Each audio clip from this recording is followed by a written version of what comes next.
Bom dia, meninos e meninas. Hoje nós vamos estudar a poesia concreta, né? Um movimento que vai se desenvolver de 1950 para frente. Então, eu vou compartilhar aqui a minha tela com vocês, para que a gente possa, então, falar a esse respeito, tá? Então, um minutinho, vamos lá. Prontinho.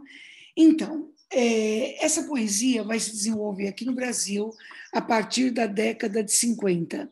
Esses nomes que estão aqui, Haroldo de Campos, Augusto de Campos e Décio Pinhatari, são os grandes nomes da poesia concreta no Brasil.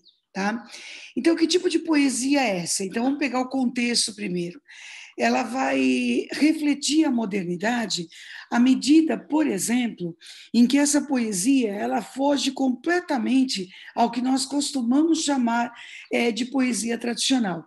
Não existe estrofação, por exemplo, não existem versos tradicionalmente colocados um embaixo do outro, não é? Não existe, obviamente, portanto, preocupação com métrica, preocupação com rima, não no sentido tradicional. Então, é uma poesia que foge completamente aos textos conhecidos nossos. Não é? Em termos de conteúdo, ela vai mostrar um lado crítico muito grande. Algumas são brincadeiras, né? Mas muitas, brincadeiras de palavras, jogos de palavras mesmo.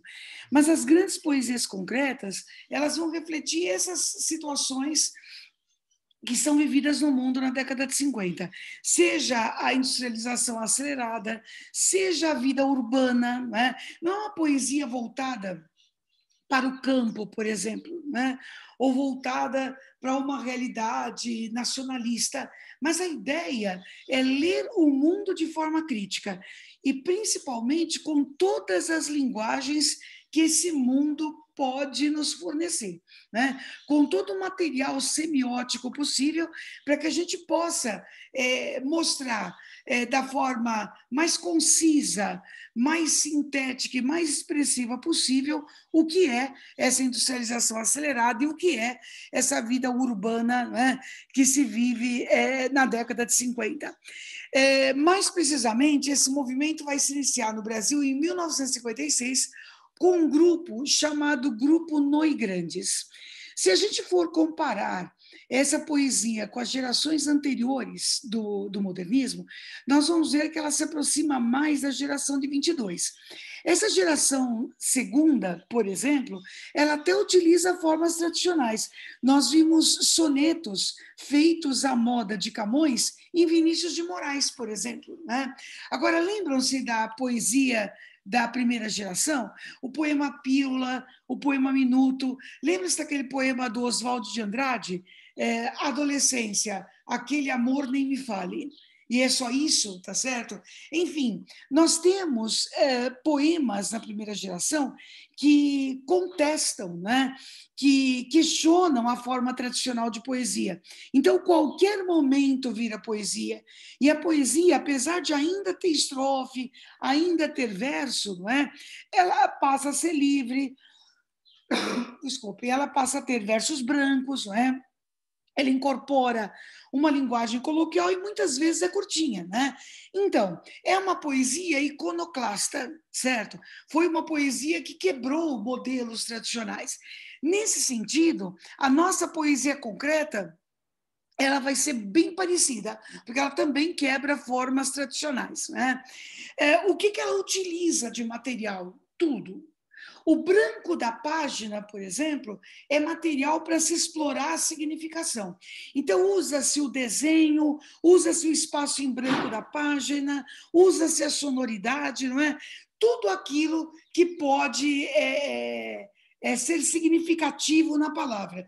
Daí, os autores desse período chamarem essa poesia de verbivoco-visual.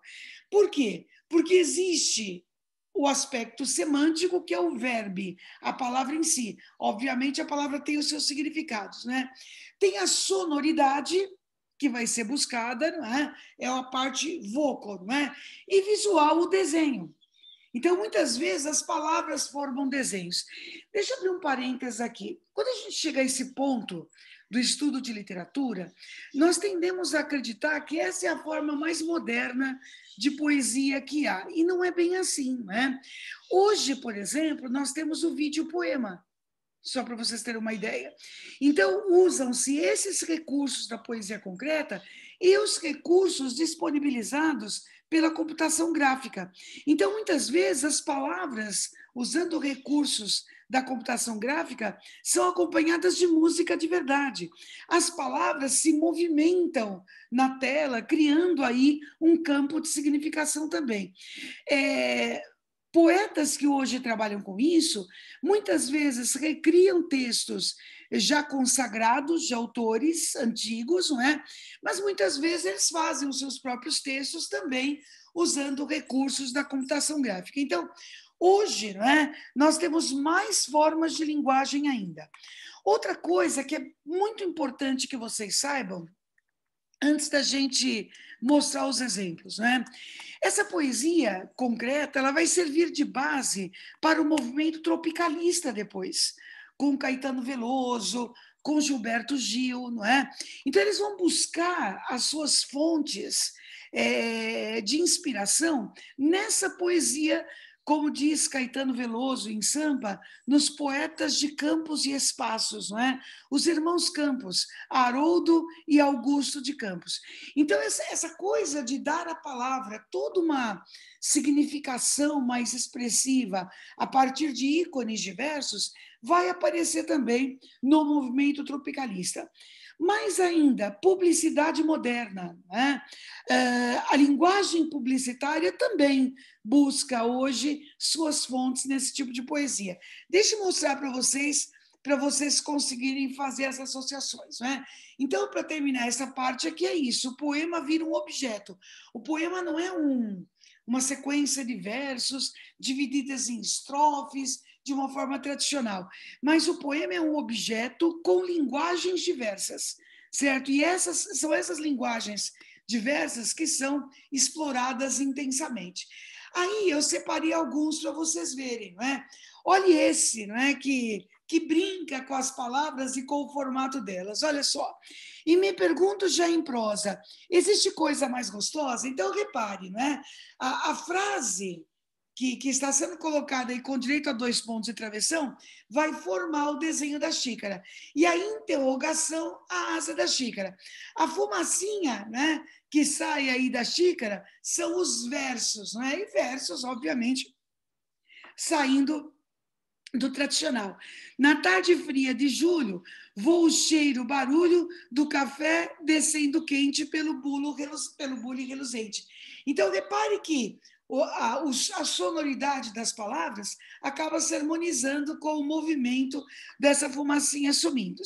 Então, isso aqui, por exemplo, é um exercício lúdico, né? As palavras são utilizadas para brincar com elas, fazendo aí um formato, fazendo um desenho.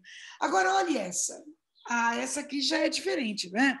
Repare que esse poema, e isso é um poema, né? Tem um efeito 3D, certo? Você não consegue precisar exatamente se nós começamos grande e vamos terminando pequenininho até chegar à essência ou se, na verdade, há um movimento de abertura. Olha, gente, de verdade, tanto faz. Se você vê isso como movimento de expansão ou movimento de retenção, nenhum desses dois se anulam, né? No sentido deste texto. Repare que também há um trabalho com cores aqui. Destaca-se no início a palavra poesia, início ou fim, não é? E no centro a palavra arte. Então veja que a poesia vai se repetindo, até chegar ao meio, né? Cuja ideia é mostrar para a gente que é arte, não é? Agora, eu posso entender que começa nessa estrutura labiríntica, não é? Pelo meio, a arte até se expandir e chegar à poesia. Veja, o sentido, gente, não está em frases. Estão vendo como é que é? Não está em estrofes, mas o sentido está na montagem que é feita com a palavra. Não é à toa que isso aqui é chamado de poesia concreta, né? É concreta porque o texto se torna um objeto. Então é um negócio interessante. Agora, olhe esse, muito legal, né? Que já tem um teor mais crítico. Repare que a mão, o contorno da mão, é desenhada com as palavras, com as frases sim, senhor, não, senhor, né? Que é o que dá para responder num regime autoritário. E em vermelho, fazendo o formato da boca, nós temos um cálice, certo? Então, cálice aí repetido 4 vezes, né? E a mão ali na frente dizendo, deixando claro que a gente não pode abrir a boca, a não ser para falar sim, senhor, e não, senhor. Veja que aqui nós já temos um texto mais crítico, certo? Repare que a palavra, a imagem, eles falam por si mesmos. Não é isso? Não é preciso haver frases longas, não é preciso haver uma verborragia, né? É por isso que é um poema objeto. A imagem por si mesma é significativa. Olha essa também muito legal, né? Você tem uma palavra ou palavras que vão se expandindo, fazendo algo que sugere uma crítica à ausência de reforma agrária. Repare, né? Nós temos terra, certo? E ter, claros no primeiro verso, não é? Ou seja, a ideia da posse da terra. Mas conforme isso vai se expandindo, palavras vão se formando, né? Ara, rara, tá certo? Até chegar a isso, né? Terra, ara, terra, né? Sugerindo arado, né? A ideia do trabalho com a terra. Então, a terra nas mãos de quem trabalha nela, né? Erra-se, sugerido também no verso anterior, né? Quando a terra é colocada como propriedade, ou exclusivamente propriedade, sem ser produtiva, né? É importante que a propriedade seja produtiva, daí a combinação dos termos. Então, veja, não há frases, há termos que vão sendo combinados e atravessados, olha só, por uma linha em branco, não é? Mostrando como se dissocia, muitas vezes, o trabalho à ideia da terra. O último verso não há esse corte, né? Sugere-se terra nas duas pontas e arar no meio. Ou seja, o trabalho com a terra é muito mais importante para valorizar a sua posse. Agora, não daria para dar uma aula como essa sem mostrar este, né? O poema Lixo. Veja que a palavra lixo é formada pela sucessiva repetição da palavra luxo. Notem que a palavra luxo é escrita por letras góticas, que é essa letra mais floreadinha, né? Letra de diploma, por exemplo. Então, esse luxo, esse lixo, não é? Ele é formado pelo acúmulo do luxo, ou seja, não é? A crítica aqui é clara, a crítica é o consumismo, certo? Esse excesso, né? Esse ser que as pessoas associam ao ter, né? Só vira isso aí, um monte de lixo, que é, a gente sabe muito bem, um dos problemas da modernidade. Não era um problema apenas na época dos irmãos Campos, né? Mas é também um problema da modernidade. Então, gente, a poesia concreta é essa poesia que é concreta no sentido de se tornar objeto.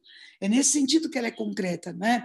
E ela analisa, ela utiliza potencialmente todos os recursos possíveis da linguagem, seja aquilo que a palavra pode nos dizer, seja o que a disposição das palavras na frase pode nos dizer, né? Seja o significado da combinação de tudo isso.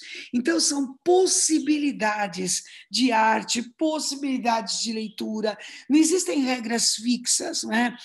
O que existe é algo essencial para ser colocado, né? E esse algo essencial é o sentido.